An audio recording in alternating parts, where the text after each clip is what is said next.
Christy Wilson's going to give me a hand because when I'm presenting, I'm just going to be presenting my screen and I won't be able to see the chat. So if like any questions pop up, you can type them and then she'll be able to message me and let me know if there's anything that we can address. And I'll try to stop between each slide to see if there's any questions, and hopefully there's some time at the end where we can talk about it.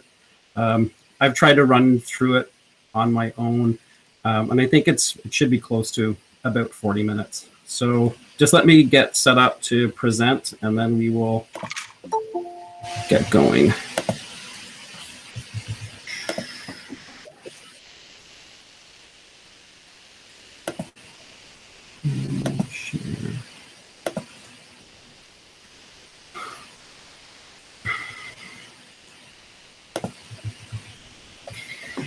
Okay, that should be. Can everybody see the screen okay? No. Okay. Yeah. Yep. Not yet.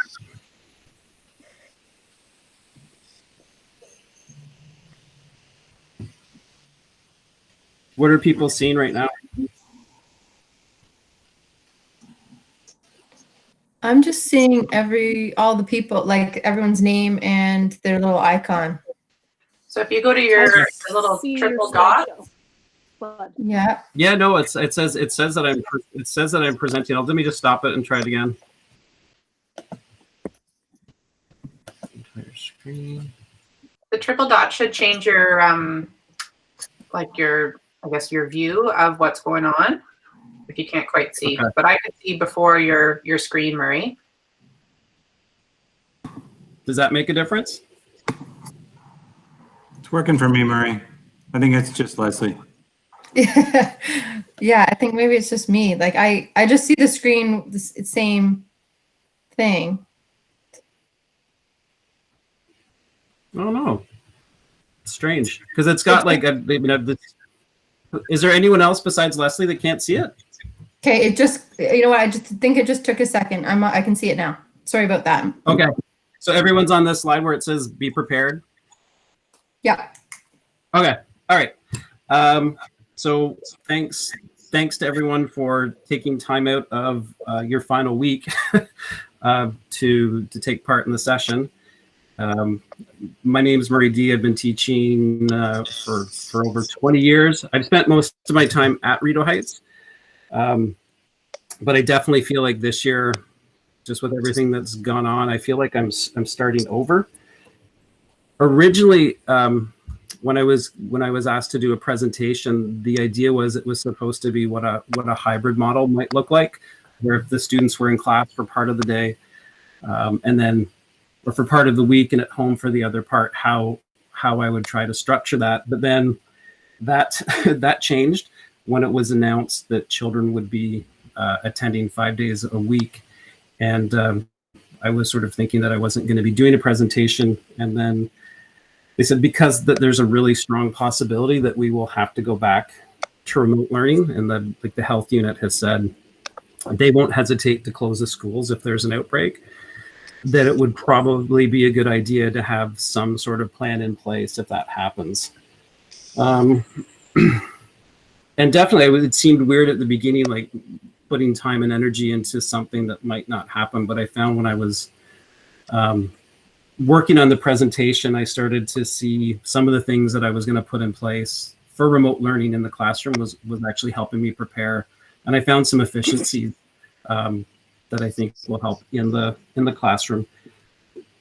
Just to clarify, this is not like a step-by-step guide on how to do 225 minutes of synchronous learning. It's more of just a reflection of what I did, what I thought worked well, and things that I could do a better job at. I apologize if some of the things might come across as site-specific. And if at any point during the presentation, like we're all adults, if this is not meeting your needs, don't hesitate to leave the meeting and go somewhere else. My feelings won't be hurt. So just to be clear, the goal of the presentation is to help develop a framework that'll help us prepare for a smooth transition to remote learning. So when I think about planning and being prepared, I think a lot about Chris Hadfield. I was really lucky. I got to see him speak at a conference one time, and I've read his book.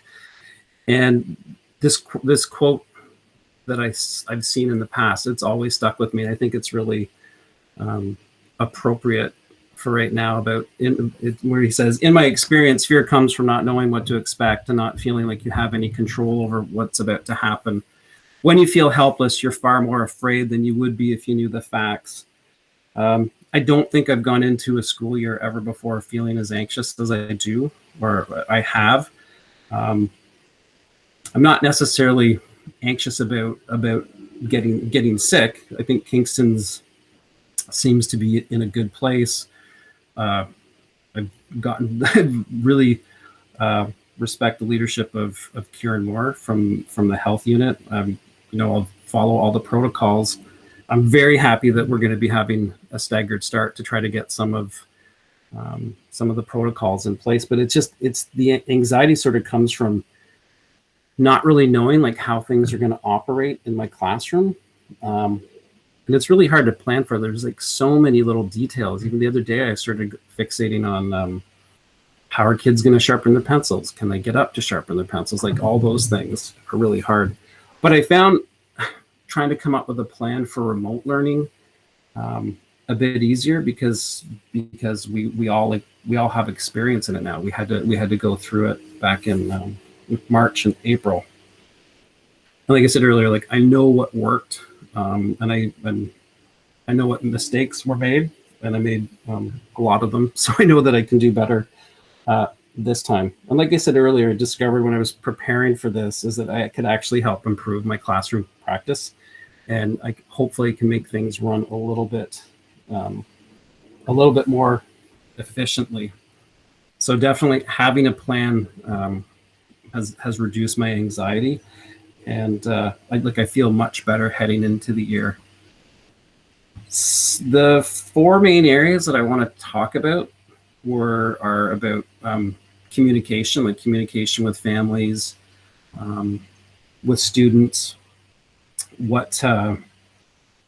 selecting a platform and the importance of having a platform when you're doing remote learning, some things to consider when you're trying to develop a schedule, and helpful tools and websites that I used or that I would use again.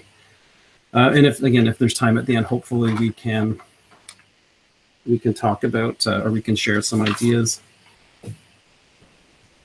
So communication, I've always been sort of fascinated by communication and like how do you efficiently deliver a message to a lot of people so that it's easily understood. And I discovered it's really not easy.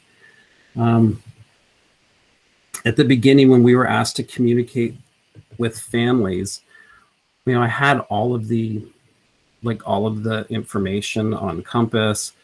Well, I knew it was going to take some time. I didn't realize like how time consuming it was trying to deliver messages to people. Like it probably took me, I don't know, I think it took me over 3 days to actually get a hold of people. Like mailboxes were full, phone numbers had changed.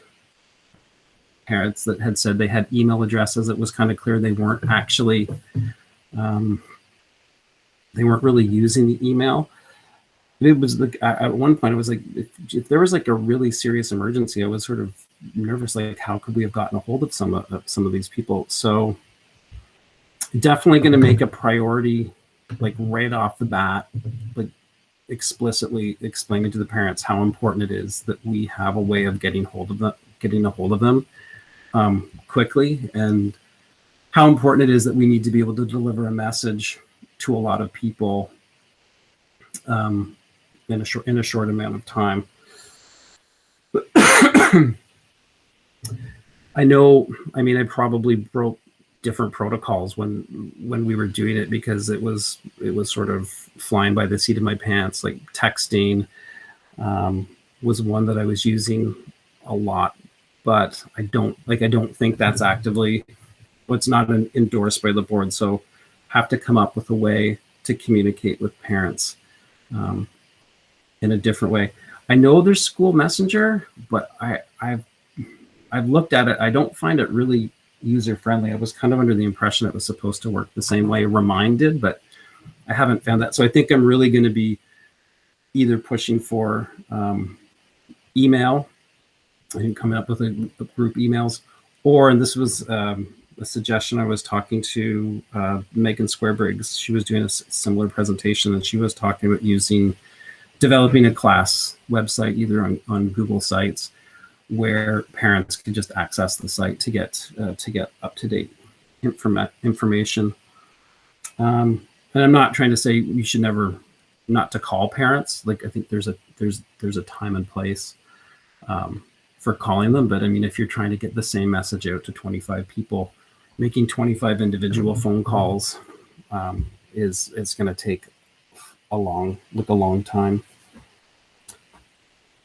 In terms of communicating with students, I'll go into that a little bit more when I talk about the platform. But definitely there were some families that I really didn't talk to the parents that much. It was like most of the communication was done with the student. And lastly, something I wish I'd taken into account at the beginning was setting clear expectations, because I was getting messages like 7 days a week. I had parents sometimes would email or text me at like 9 o'clock on a Friday night, asking some question about what was happening next week. And I think I ended up, just because of my personality, when I get a message like that, I feel like I have to respond right away. But if I was going to do it again, I think I would just say, like, people can message me whenever they want, but I won't be responding. I won't be responding to those messages unless it was, between 8 and 4 on Monday to Friday, just so it's clear, because it did become a little bit all consuming. And the same thing that with students. Some of the students, when they were in Google Hangouts, they were, at the beginning, they were being a little bit silly, and they were messaging people like different times of the day and night, and they just sort of had to learn like what the appropriate protocol for that was. If there's any questions, don't hesitate to post something, and then Christy can get me the question to see if I can answer it. In terms of choosing a platform, like, our options are limited between Google Classroom and Minds Online. And I know classes from grade 1 to 6 are allowed to work within Google Classroom. I don't think the Minds Online one has been, I think people have the year to sort of figure it out, and then they'll be rolling it out next year. I can only talk about Google Classroom, because that's what I used. And the reason why I ended up using it was because I was using it a bit last year in the class, and when we transitioned to remote learning, I was happy I did, because I had a little experience with it, and the students had some experience with it to make it a little bit more smooth. The reason why I was using it in class was mainly because I was fortunate enough that I had enough devices for everyone in my class, and I thought this would be a kind of a neat way to try to save paper. I could send assignments to students, and students that couldn't necessarily, if the text might have been much, they would be able to use the accessibility features in Google Read and Write. Oh, sorry, just lost my spot for a second. Like I said, I was I was quite happy with the way it transitioned. But the interesting part was when we did transition to it, and I was really surprised when the devices went home, and I was getting frantic messages from some parents. Like for some reason, they were trying to set the computers up. They couldn't get logged in, and I was like, didn't understand why they weren't just letting their kids do it, because this is stuff that we did every day. Like it's not.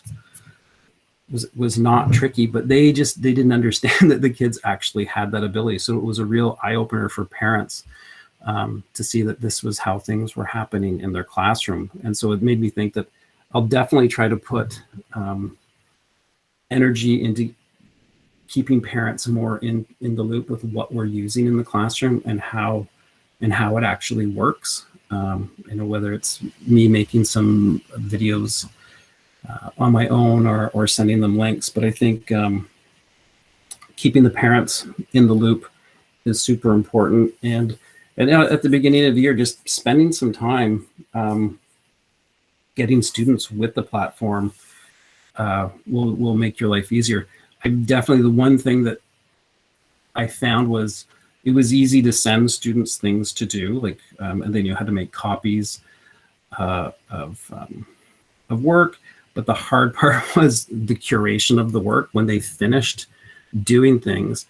A few kids understood the idea of placing the work in a shared folder, but a lot of kids really struggled with that. And I ended up spending a lot of time trying to curate their work. Like my Google Drive was like filled with a lot of like untitled work, and it would take me a second to figure out whose was whose and then where it should go. So I think spending some time teaching kids how to use the folder system in Google Classroom, it'll make life easier in the classroom. And if we do go back to remote learning, they should be able to use that skill on their own. Marie, Scott just had a question about if we're anticipating not being able to use Google Classroom in the future. I don't know. As far as I know, the only stipulation I've heard is that people that are teaching up to grade 6, Google Classroom is what they're saying. There hasn't been any indication to me that people teaching under grade 7 will have to move to Minds Online. So yeah, that's all I know right now. And I'm assuming like in Minds Online though, like things like people would still be using Google in that platform, but it's just, I think the way things are organized. Yeah, I think it's just the setup of the actual space, but you would still submit things using your Google Docs and things like that. Yeah. I thought the 7-8 piece to Minds Online was related to the fact that the majority of people in secondary are using Minds Online platform, but I could be wrong. Well, it's funny. My only experience was my 2 kids in high school, and everything they did was Google Classroom last year. They didn't do any Minds Online. That's not to say that the other teachers at KC weren't, but that was my only experience with it. Or here, with my kids being in school, they were doing everything in Google Classroom. So, yeah, I don't know. Sorry, Scott. And I guess the other reason why I was using Google Classroom was just something I was comfortable with. I was, comfortable using like Google Drive, Google Forms, Slides. Those were all things I was familiar with. But I did, discover Google Hangouts, which I didn't know anything about, but I found that was a really quick and easy way to communicate with students. And I was even able to, I could put like the groups of students that I was working with, I could have them as a group and we could message back and forth if I needed to get them information before we were going to have our meet. And I think the students themselves, they were using it a little bit too to communicate. I mean, I know they communicate like through Snapchat and all sorts of different things, but I noticed that they were having lots of back and forth, which was kind of nice to see, because some of them hadn't really, they might not have talked or seen each other for a little bit. And then the other thing that was brand new to me was Google Meet, and I had no experience with it at all. And I found it it was pretty user friendly. I was able to pick it up, and it sounds like they've got some new features coming to Google Meet that might be useful. One of the things that I really liked is the idea of like having a whiteboard that's embedded in Google Meet. The feature of being able to meet with your whole class, and there's going to be like a hands up feature. So if someone had a question, that might make life a little less chaotic when you're having those sessions. And this other component where you can have a whole group session, but then students can break off into little virtual rooms, like if they're doing something collaborative. And those are things that I think I would have a go in the classroom first to see, because I'm not having kids going around and forming little groups face to face. So this might be something to experiment with before they end up going back to remote learning. Murray, Cynthia had a question about Google Hangouts and if it has good teacher controls for managing that conversation. That was like one of the things that when I was saying my parents were messaging me at bizarre times, and I had one panicked parent that was nervous that the Hangout was going to, there's going to be weirdos in the Hangout, and anyone could access it. And I think like the moment anyone does something, like it's only people in your class would be connected to that Hangout. Like you have control over that. And, if a student was doing anything or posted anything that you thought was appropriate, you can immediately remove the student from the Hangout and have a chat with them. I had one student he was being annoying, he was proving that he was up all night. So he was sending messages, like saw in the morning, he'd been sending messages all night. And so I kicked him off the group, and then I talked with his mom and got it sorted. But are those the sort of things that when you mean teacher controls, does that make sense? I'll take that as a yes, I guess. If not, I can try to answer it later on. But yeah, I didn't really have any issues with Google Hangouts. I'm just going to go on to the next section, scheduling. And I think this, I found this difficult because I think at the beginning, I think my lack of scheduling probably contributed to students. I was like losing students. Like at the beginning, I felt really good. I had about, probably just over 2/3 of my class I'd contacted, and it seemed like they were going to be good to go.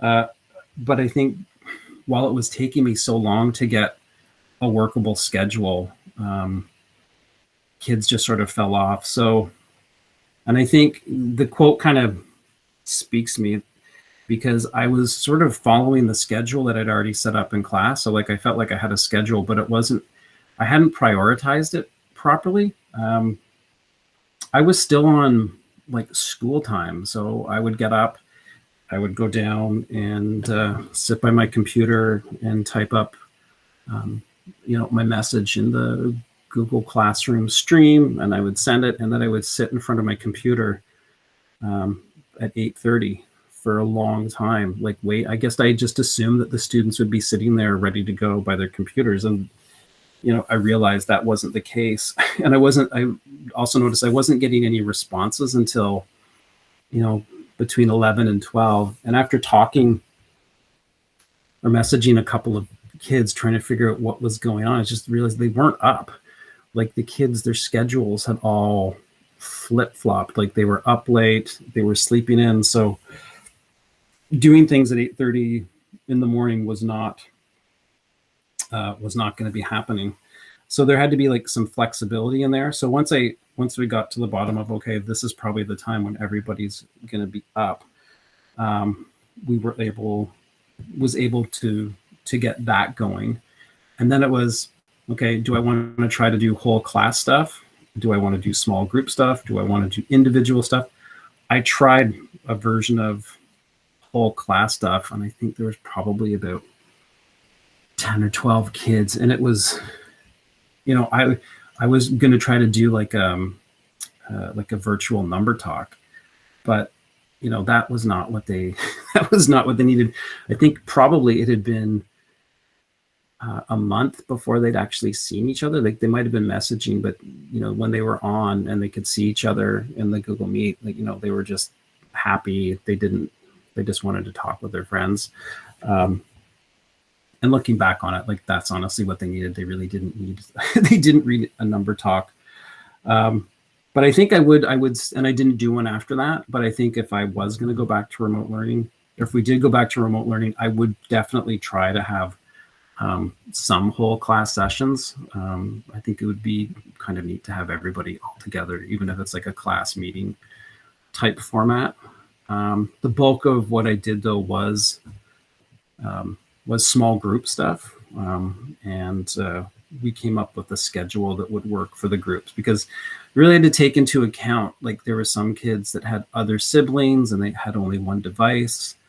And then I'd have to contact the other teachers to sort of figure out when they were doing things, so things didn't overlap. But once that got sorted, we were able to create a little bit of flow. It just took me a little bit longer to do that. What else was I going to say about scheduling? Oh, and so what I was focusing on mainly was just we did math. There was some reading, and there was some writing, where that's what we would do in the small group. And so when we met, there was a clear focus. Like when the students showed up to the meet, they knew that we were going to be taking a look at the writing and giving each other feedback, or we were going to be discussing the 3-act task. Actually, the three-act task that Scott put out, that was a great week's worth of math for a couple of groups. And I would try to integrate stuff. I really didn't do a great job, but the students would be assigned some reading that was connected to content and related to space. So the key here is you really, like, for scheduling, without wasting too much time, trying to develop a predictable routine that addresses the needs of your students. And I think if you can do that in a timely way, there's going to be less of a chance that you're gonna lose students, like I did last time. The last section, and this session, you could probably do an entire session on all the tools and websites that people used. I'm just going to focus on the ones that that really saved my butt. I have a link. If I can also share the link for the slideshow, and there's a big list of different resources that people can look at if they want to. The first tool that I used that saved me was Screencastify. And again, if you're not familiar with it, it's just a tool that you can use to record what you're doing on the screen. And it was super helpful when I was trying to show students how to use Google Hangouts. I could just record going into a Hangout and how it worked, or if they were logging into, or they were trying to set up an account for Prodigy or Khan Academy. Like some of them could be a little bit tricky, but if they could watch me do it, it saved a lot of time. This little icon here, this is an application for Google, and it's just a whiteboard, a virtual whiteboard that I used when we were doing things like number talks or different things in math. And it was great because you could use Screencastify and record what you were doing on Jamboard, so students could go back and watch it. And I was thinking this would be something great that you could do in your classroom, because again, like I don't think kids are going to be able to like just get up and walk up to me and say, oh, how do I do this? And I'm not even sure how I'm supposed to be moving around the room to be helping students, but if you were doing lessons or you had, a little bank of some things that they could go, they might learn to go to the folder for help, and they could watch a video on how to do something. So it might be something that we could use in the classroom. This Chrome extension, it's a tab cutter. It's like scissors that lets you, and there's probably other ways to do it. Someone just showed it to me, and it was super helpful because a lot of students were asking to Kahoot, and so I thought that would be. I realized to play Kahoot, students are going to have their own screen to be able to respond, and in the classroom they would just be looking at my whiteboard, and they would use their own device to respond. Like one Chromebook at home, it'd be really hard to do, but this made life easier because it split the screens and they could see both at the same time. And again, in the classroom, the way my classroom is set up, there's going to be some kids really far away from the whiteboard, and it might be hard to see. So they will, they could mirror what I have on the whiteboard in one tab, and then whatever they're working on in another tab at the same time. So again, it might be something that is useful in the classroom. In terms of websites, I mean, I went to Prodigy and Khan Academy because I did have parents asking for things that their kids could do, that they could do on their own, and that they didn't have to sit with. And I'm sure there's other ones, but this is what I used. In Prodigy, the kids were engaged.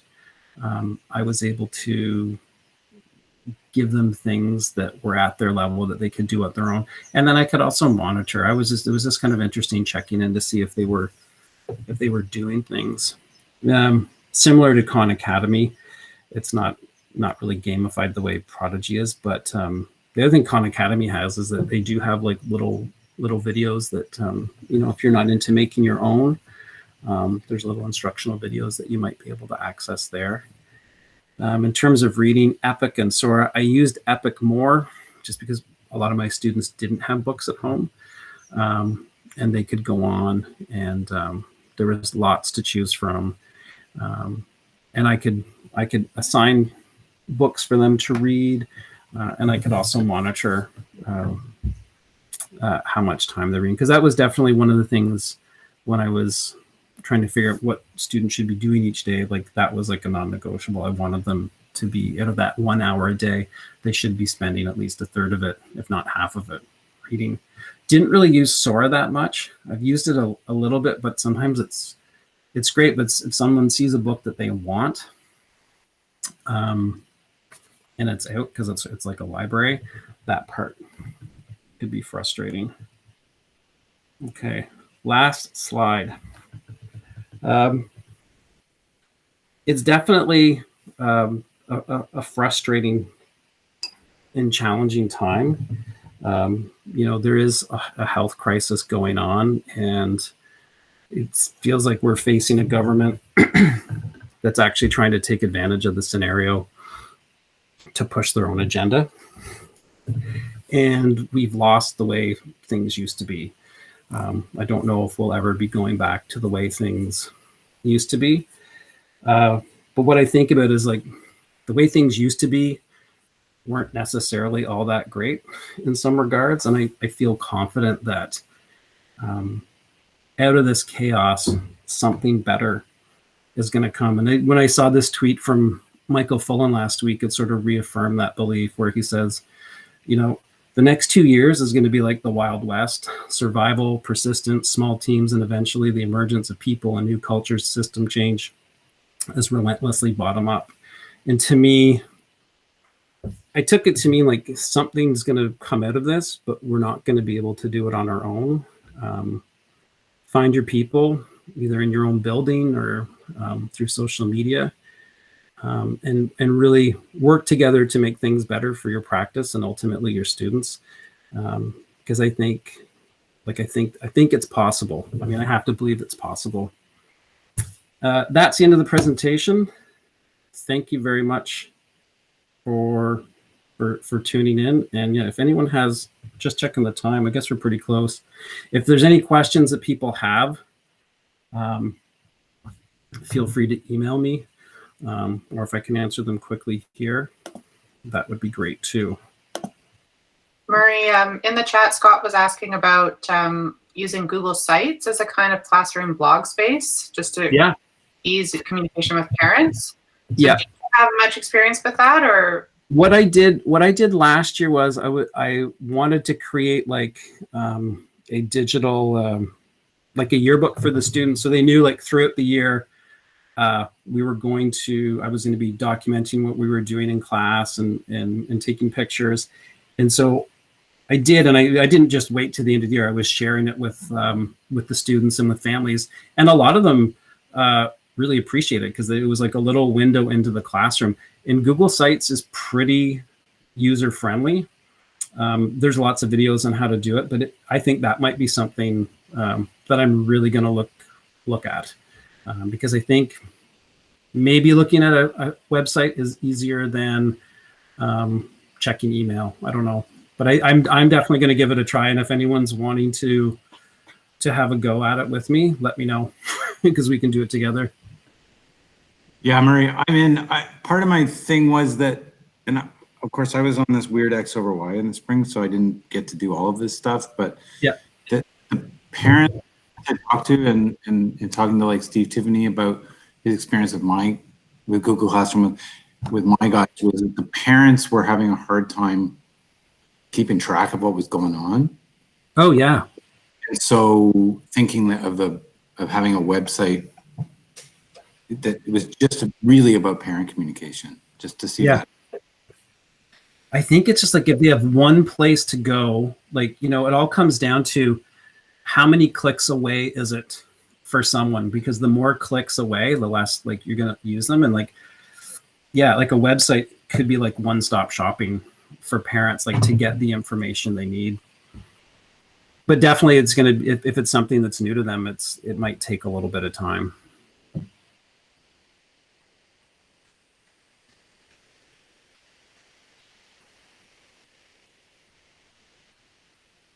Is everybody gone? I can't tell if maybe the time is, Christy, has the time run out or no? I don't think so. No, people are still here. They're just muted. Oh, okay. Yeah. All right. I wasn't sure if that meant that they were gone. Hey, Scott. Good to see you. Hi, Murray. Was that the studio? No, this is my classroom. Oh, geez. Okay. You're at school. Nice. Yeah, I don't know. Like Scott, if you want to have a go at putting together a website, because I'm sure it's not too tricky, but I'm trying to figure out the best way to do it so parents don't have to worry about navigating a big complicated site. So that was really my thinking about it. And I kept a blog for a number of years and found like it was just about getting information out clearly. Yeah. Trying to, and then I can shift accountability around that a little bit too. Mm-hmm.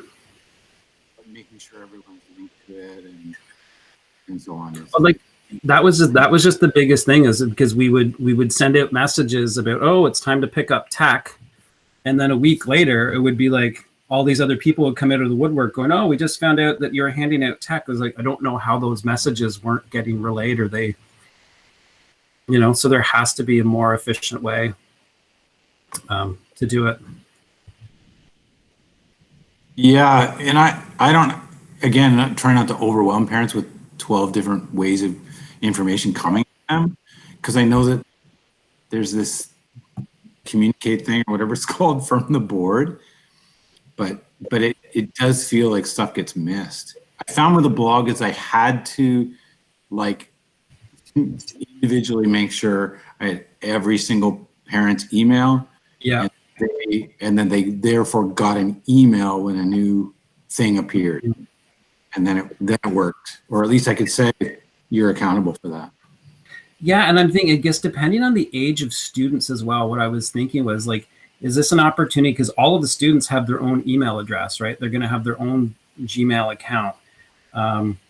Is that the account that we use? Or is that going to be, maybe they could teach their parent, like maybe if the parent doesn't have an email, that's something that they could try. But I do believe like they're going to want to know what's going on. And then they would also potentially have access to the technology if the technology, I'm assuming the technology would be going home with them again. So yeah, I don't know. But it's definitely, I found the more I thought about this, I realized like how much of an issue communication was for us at the beginning. You know, after March break, being away 2 weeks of just sort of treading water. And then it was like 4 weeks by the time we started trying to get information out. There was a lot of lost time. So, and we were just kind of winging it. Hi, Murray. Hey, Kelly, are you in your classroom too? I'm in my classroom too, yeah. I'm just chiming in, not necessarily with any answers, because I had a private Facebook parents group that 19 out of 24 parents were on, and then the other 4 I emailed. It was effective, but I think it also enabled people to panic and be like in touch with me anytime they wanted. And I'm going to avoid that this year. Like, I really don't want people to be able to say, oh, you know, we didn't get the reading done, or we went and visited grandparents, so we need an extension on whatever. I'm hoping to do it all through Google Classroom. Okay. And something that I learned last year was, and now I can't. Oh no, she froze. Basically, I am. I think you're back. Did I freeze up? You froze up. The country Wi-Fi. Just so you know, that's why I can't do this from home. I don't have Wi-Fi that works from home. So anyway, but what I'm hoping to do is just streamline it. And it's really difficult, because when you're talking about a school, sometimes like everybody isn't doing the same thing.